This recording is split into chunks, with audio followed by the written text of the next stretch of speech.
नमस्कार दोस्तों, स्वागत है आपका अपने YouTube चैनल ISPCS एकेडमी में। और हमारी जो यूपी टेट और सी टेट के लिए हम लोग आपके लिए जो है जो प्रैक्टिस सेट करवा रहे हैं, तो उसी श्रृंखला में आज का प्रैक्टिस सेट नंबर हमारा 25 है।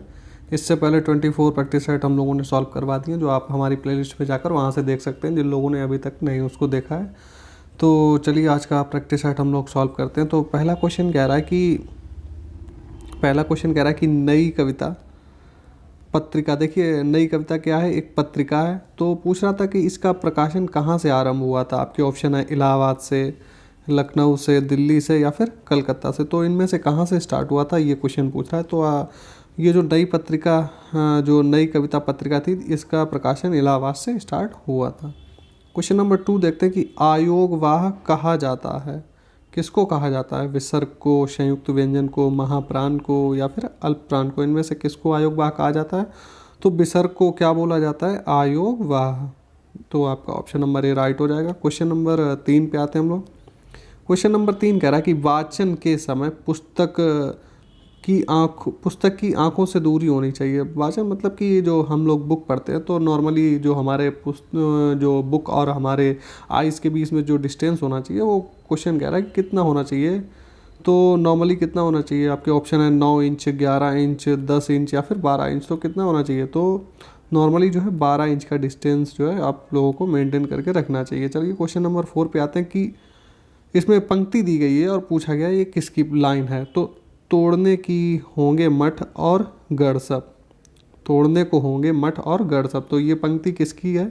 आपके ऑप्शन है निराला की, रघुवीर सहाय, नागार्जुन या फिर मुक्तिबोध की। तो इसमें आपका राइट आंसर हो जाएगा ऑप्शन नंबर डी, मुक्तिबोध की यह पंक्ति दी हुई है। चलिए क्वेश्चन नंबर 5 पे आते हैं हम लोग। क्वेश्चन नंबर 5 में कह रहा है कि किस दृश्य उपकरण यानी कि दिखने वाले उपकरण को पारदर्शी यानी कि ट्रांसपेरेंसी का प्रयोग होता है। किस में होता है? आपके ऑप्शन है ओवरहैंड प्रक्षेपक प्रोजेक्टर में या फिर स्लाइड प्रक्षेपक में या पारदर्शी प्रक्षेपक या एपीडाइस्कोप में या फिर फिल्म स्ट्रिप में। तो आपके ऑप्शन में से क्या हो जाएगा? देखिए, ओवरहैंड प्रक्षेपक यानी कि प्रोजेक्टर, प्रक्षेपक को बोलते हैं प्रोजेक्टर। तो ओवरहैंड प्रोजेक्टर जो होता है उसमें क्या होता है कि दृश्य प्रकाश उपकरण में पारदर्शी यानी ट्रांसपेरेंसी का प्रयोग होता है। क्वेश्चन नंबर 6 पे आते हैं हम लोग कि मौन पठन के लिए, मौन पठन के विषय में धारणा है तो कौन सी है? जो मौन का मतलब शांत होकर पढ़ना, बिना कुछ बोले। तो देखते हैं कि इसमें पठन की गति धीमी हो जाती है। नहीं, ऐसा कुछ नहीं होता। अगर आप शांत रह के पढ़ेंगे तो आपकी स्पीड जो है बढ़ जाती है। एकाग्र चित्त होकर पढ़ने का अभ्यास होता है। तो हाँ, बिल्कुल हो सकता है। एकाग्र चित्त होकर पढ़ने का अभ्यास ही होता है मौन। तो आपका बी देखते हैं, अभी तो नहीं, पहले आगे भी देख लेते हैं कि पढ़ने की धीमी ध्वनि होठों से निकलती है। नहीं, ऐसा तो कुछ भी नहीं होता मौन वाचन में। और ऑप्शन नंबर डी कह रहा है कि इसे आदर्श वाचन के तुरंत बाद किया जाना चाहिए। नहीं, ऐसा भी नहीं है, तुरंत बात तो नहीं। तो इसमें आपका जो आंसर हो जाएगा बी हो जाएगा, एकाग्रचित्त होकर पढ़ने का अभ्यास होता है। किससे? मौन पाठन से। क्वेश्चन नंबर 7 देखते हैं। क्वेश्चन नंबर 7 कह रहा है कि तदीय समाज की स्थापना किसने की थी? ऑप्शन है दयानंद सरस्वती, भारतेंदु हरिश्चंद्र, राजा राम मोहन राय या फिर केशवचंद्र सेन में से किसने की थी? तो भारतेंदु हरिश्चंद्र के द्वारा की गई थी तदीय समाज की स्थापना। चलिए नेक्स्ट क्वेश्चन देखते हैं। क्वेश्चन नंबर 8 हमारा है कि तथैव जो दिया गया है शब्द का संधि विच्छेद है तो क्या हो जाएगा? आपके ऑप्शन है तथ प्लस एव, तथा प्लस एव या फिर तथे प्लस एव या फिर तथा प्लस एव। तो मोस्टली लोगों को पता ही होगा कि तथा प्लस एव क्या हो जाता है? तथैव। तो ऑप्शन नंबर आपका डी सही हो जाएगा। क्वेश्चन नंबर 9 कह रहा है कि चरण कमल बंदौ हरिराई, ये जो पंक्ति है इसमें अलंकार आपसे पूछा गया था। तो आपके ऑप्शन है उत्प्रेक्षा है, रूपक है, यमक है या फिर उपमा अलंकार है। तो इसमें आपका कौन सा अलंकार हो जाएगा? तो इसमें आपका हो जाएगा ऑप्शन नंबर सी, रूपक अलंकार। रूपक अलंकार में क्या होता है? देखिए, जहाँ पर क्या होता है कि उपमेय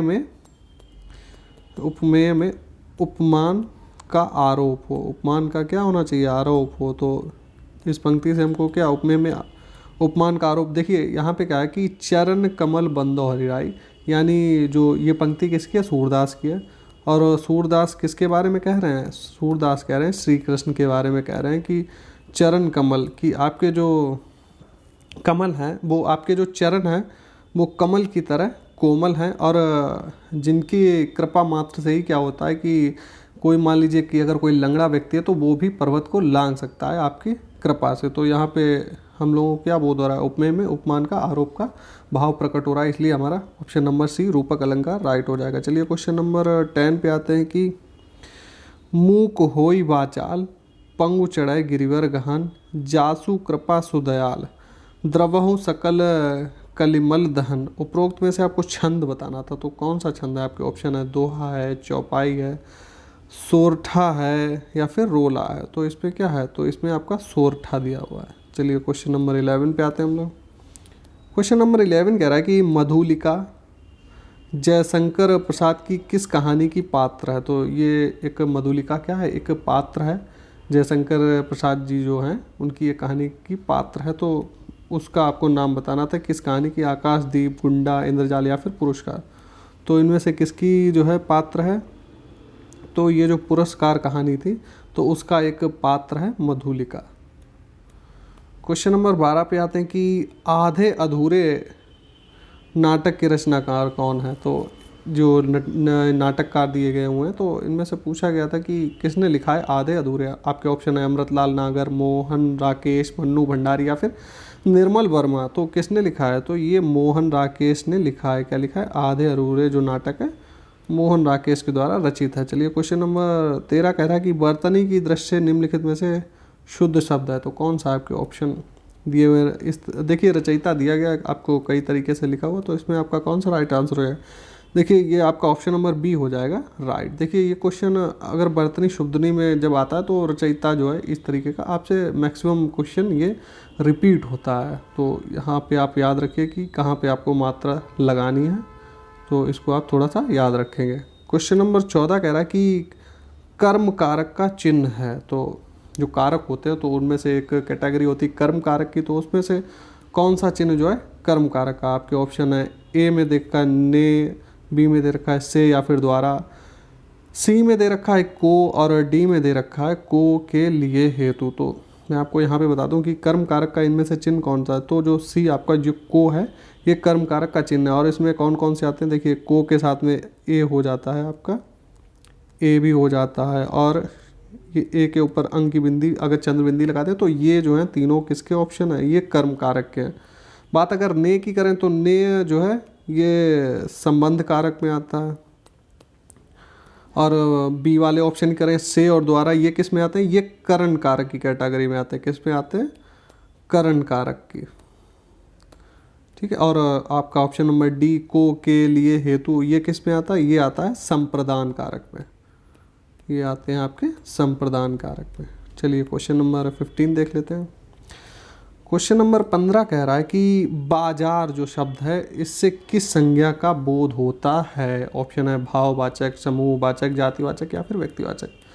तो बाजार से आपके दिमाग में क्या आता है, बाजार किस चीज़ को बोलते हैं, बाजार उस चीज़ को, बाजार अगर परिभाषा डेफिनेशन देखें तो नॉर्मली यहाँ पर काफ़ी चीज़ें मिलती हैं और हर तरीके की मार्केट होती है, वहाँ पर कई चीज़ें आपको उपलब्ध हो जाती है। तो क्या होता है वहाँ पर, मान लीजिए कई तरीके के व्यापारी मिल जाएंगे तो एक तरीके का समूह बन जाता है, वहाँ पर कई लोग होते हैं, तो क्या हो जाता है यहाँ पे समूहवाचक जो है संज्ञा हो जाएगी। भाववाचक, बाजार में भाव से कोई रिलेटेड है नहीं, जाति कोई विशेष जाति सूचक भी शब्द नहीं है, और व्यक्तिवाचक तो है ही नहीं, इंडिविजुअली तो है ही नहीं, क्योंकि बाजार में कोई इंडिविजुअल तो होता ही नहीं। तो आपका यहाँ पे समूहवाचक, कई लोगों का वहाँ पर समूह होता है। जैसे कि सब्जी लेने जाए तो सब्जी मंडी आप देखते होंगे तो कई लोगों का समूह होता है, कोई इंडिविजुअली पर्सन वहाँ पे नहीं होता। चलिए क्वेश्चन नंबर 16 देखते हैं कि निम्नलिखित में से कौन सा गुणवाचक विशेषण नहीं है, नहीं पूछ रहा है। तो ऑप्शन आपके हैं गोल, नुकीली, नुकीला, अधिक या फिर भीतरी।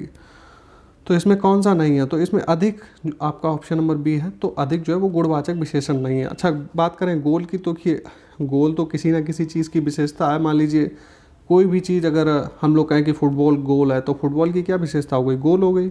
और नुकीले की बात करें तो मान लीजिए किसी कोई धारदार हथियार है या पेंसिल का, यानी कि पेंसिल नुकीली है, तो कहीं ना कहीं इससे विशेषता या उसका गुण प्रकट होता है। भीतरी भी देख लेते हैं, अंदर या बाहर, यानी कि अंदरूनी या भीतरी, तो कहीं ना कहीं इससे भी जो है गुण पता लगता है कि वो भीतरी तौर पर अच्छा है या कोई अंदर से अच्छा है। तो इस तरीके से हो सकता है, लेकिन कम और ज़्यादा ये क्या होते हैं, ये परिमाणवाचक में आ सकते हैं। तो आप किसी का परिमाण निकाल सकते हैं, तो ये परिमाणवाचक विशेषण में आ सकते हैं। चलिए क्वेश्चन नंबर 17 पे आते हैं कि 17 क्या कह रहा है कि मुख्य क्रिया के अर्थ को स्पष्ट करने वाली क्रिया क्या होती है?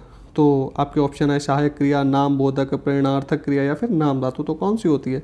देखिए, जो सहायक क्रिया होती है वो मुख्य क्रिया के अर्थ को स्पष्ट करने वाली क्रिया बोली जाती है। क्वेश्चन नंबर 18 देखते हैं कि यथाशक्ति में कौन सा समास है? आपके ऑप्शन है कर्म धारय, द्वंद्व, तत्पुरुष या फिर अव्ययी भाव।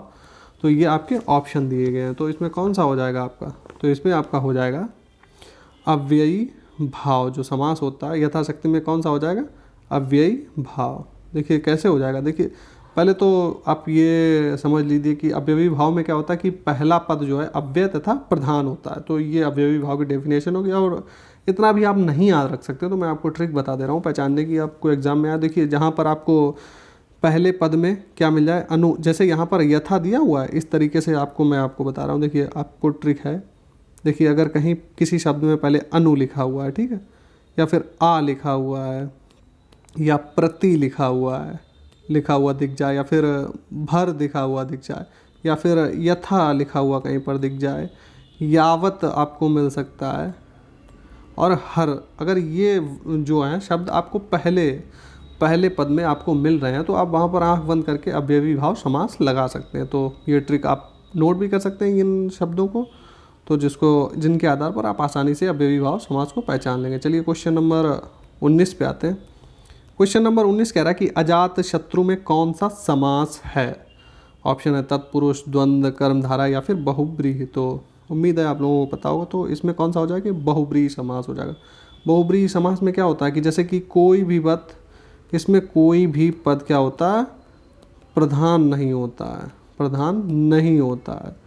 और वही अजातशत्रु का क्या मतलब हो सकता है? जिसका कोई जीवित शत्रु ना हो या जिसका कोई शत्रु ना हो। तो इसका एक आंसर जो निकल के आएगा, मीनिंग निकल के आएगी, वो तीसरा पद हो जाएगा, जो इसके जो शब्द दिया गया है इससे रिलेटेड नहीं होगा। तो यहाँ पे कौन सा हो जाएगा? बहुब्रीहि समास। क्वेश्चन नंबर 20 देखते हैं कि कौन सा महीना भाद्रपद महीने के बाद में आता है? देखिए जो हम लोगों के हिंदी महीने होते हैं, इंग्लिश में तो हम लोग जनवरी फरवरी याद ही रखते हैं, लेकिन जो हिंदी वाले होते हैं तो उसमें पूछा गया है कि भाद्रपद के बाद में कौन सा आता है। तो श्रावण आता है, पौष आता है, अश्विन आता है या फिर आषाढ़ आता है। तो कौन सा आता है? तो आप लोगों को याद रखना चाहिए कि भाद्रपद के बाद में कौन सा आता है? अश्विन आता है। तो हिंदी के भी महीने आप लोगों को याद करने चाहिए, आपके एग्जाम में पूछा जा सकता है। क्वेश्चन नंबर 21 देखते हैं कि सावधान मनुष्य, यदि विज्ञान है तलवार तो इसे दे फेंक, तजकर मोह स्मृति के पार। ये पंक्तियाँ हैं, इनका रचयिता पूछा गया। इनका पंक्तियों का रचयिता कौन है? नागार्जुन, अज्ञेय, दिनकर या फिर निराला। तो इनमें कौन सा है जिन्होंने ये पंक्तियाँ लिखी? तो ये दिनकर की पंक्तियाँ हैं। चलिए ऑप्शन नंबर बी आपका राइट हो जाएगा। क्वेश्चन नंबर 22 पर आते हैं कि लुगर्मी में कौन सी संधि है आपको बतानी है? अयाद है या फिर वृद्धि स्वर, दीर्घ स्वर या फिर यण स्वर संधि। कौन सी है इसमें?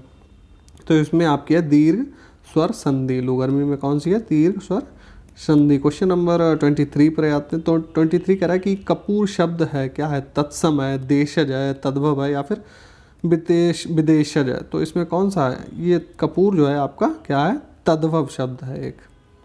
चलिए क्वेश्चन नंबर 24 पर आते हैं हम लोग। 24 कह रहा है कि एक मुंह दो बात, मुहावरे का अर्थ बताना है आपको। तो ऑप्शन है कि अत्यधिक जो बातें करता है, बहुत कम बोलना, या फिर अपनी बात से पलट जाना, या फिर बात बताना। तो क्या हो जाएगा? अपनी बात से जो इंसान पलट जाता है उसके लिए हम लोग कहते हैं कि एक मुंह से दो बात करते हो। अभी तुमने कुछ और कहा था, अब थोड़ी देर में आप कुछ और कह रहे हो। तो एक मुंह से दो बातें जो करता है, तो उसके लिए हम लोग यूज़ करते हैं कि अपनी बात से पलट जाना। क्वेश्चन नंबर 25 देखते हैं कि प्रत्येक चरण में 16 मात्रा वाला 4 चरणों का जो सममात्रिक छंद है, तो उसको क्या कहा जाता है? दोहा, रोला, सोरठा या फिर चौपाई। तो क्या कहा जाता है? उसको बोला जाता है चौपाई। आपका ऑप्शन नंबर डी राइट हो जाएगा। चलिए क्वेश्चन नंबर 26 पे आते हैं। तो पंक्ति में आपको रस बताना है। तो इसमें बात हो रही कि अधरों में राग अमंद पिए, अलकों में मलयस बंद किए, तू अब तक सोई है आली, आँखों में भरे बिहागरी। ये पंक्ति में रस बताना था। कौन सा आपके ऑप्शन है? करुण है, श्रृंगार है, शांत है या फिर वात्सल्य। तो पंक्ति को पढ़कर किस चीज़ का भाव आ रहा है? तो इसमें श्रृंगार रस का भाव। ऑप्शन नंबर आपका सी राइट हो जाएगा। चलिए क्वेश्चन नंबर 27 देख लेते हैं। अंधा कुआं नाटक जो है इसके लेखक पूछे गए हैं कौन है। ऑप्शन है मोहन राकेश, जगदीश चंद्र माथुर, विष्णु प्रभाकर, लक्ष्मी नारायण लाल। तो इसमें कौन से आपके हैं इसके लेखक? तो लक्ष्मी नारायण लाल के द्वारा लिखा गया है अंधा कुआं नाटक। क्वेश्चन नंबर 28 देखते हैं कि अज जो शब्द है इसको स्त्रीवाचक अगर बनाना है तो किस प्रत्यय का उपयोग किया जाएगा? ई का, आ का, या फिर इक का, या फिर ई का। तो प्रत्यय का मतलब होता है कि पीछे से लगाना। मान लीजिए अज दिया हुआ है, ठीक है, तो इसमें अगर प्लस आ अगर हम लोग इसमें जोड़ देंगे तो अजा हो जाएगा, जो कि एक स्त्रीवाचक शब्द बन जाएगा। चलिए क्वेश्चन नंबर 29 पे आते हैं कि प्रथम तार सप्तक का प्रकाशन वर्ष पूछा गया है।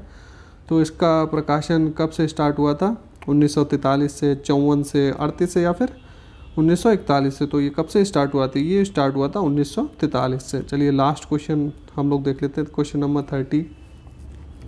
तो इसमें बात की गई कि उल्का सी रानी दिशा दीप्त करती थी, पंक्ति में कौन सा अलंकार है? तो आपके ऑप्शन है यमाकुत, प्रेक्षा रूपक, या फिर उपमा। तो इसमें कौन सा आपका ऑप्शन? इसमें आपका आंसर हो जाएगा ऑप्शन नंबर डी, उपमा। देखिए उपमा अलंकार में क्या होता है, जहाँ पर क्या होता है उपमेय में उपमेय व उपमान की समता दर्शाई हुई। क्या दर्शाना चाहिए? समता दर्शाई गई हो तो वहाँ पर कौन सा हो जाता है? उपमा अलंकार हो जाता है। अब कैसे? देखिए उल्का सी रानी, उल्का सी रानी, तो रानी कैसी हैं? उल्का सी हैं। तो यहाँ पे क्या है? समता बताई जा रही है, उल्का की और रानी की क्षमता बताई जा रही है कि रानी किस तरीके से। उल्का सी रानी दिशा दीप्त करती हैं, तो रानी जो दिशा है वो कैसी दीप्त कर रही है? वो उल्का के जैसी दीप्त कर रही हैं। तो यहाँ पर समानता बताई जा रही है। और देखिए पहचानने की ट्रिक भी मैं इसको बता रहा हूँ कि जो उपमा होता है उसको किस तरीके से पहचानने के। देखिए जहाँ पर आपको बीच में शब्दों में मिल जाए, जैसे कि सी है इसमें आपको दिया गया है, कहीं पे सा दिख जाए, या फिर ऐसा, मान लीजिए समता करेंगे तो क्या करेंगे? इसके ऐसा या फिर इसके जैसा, ठीक है, तो इसके ज्यों दिख जाए आपको, या फिर सदृश दिख जाए, ठीक है, या फिर क्या दिख जाए आपको? समान भी मिल जाए। तो समान वही समानता वाला, समता वाला भाव कहीं पे प्रकट होता है तो आप तुरंत समझ जाइए कि वहाँ पर उपमा अलंकार होगा। तो आज का जो हिंदी का सेशन था यहीं पे समाप्त होता है। वीडियो उम्मीद है आप लोगों को हेल्पफुल हो ही रहा होगा। तो ज़्यादा से ज़्यादा वीडियो पे लाइक करिए, और कोई क्वेरी है तो आप कमेंट करके हम लोगों को बता सकते हैं। चलिए फिर मिलते हैं नेक्स्ट प्रैक्टिस सेट में।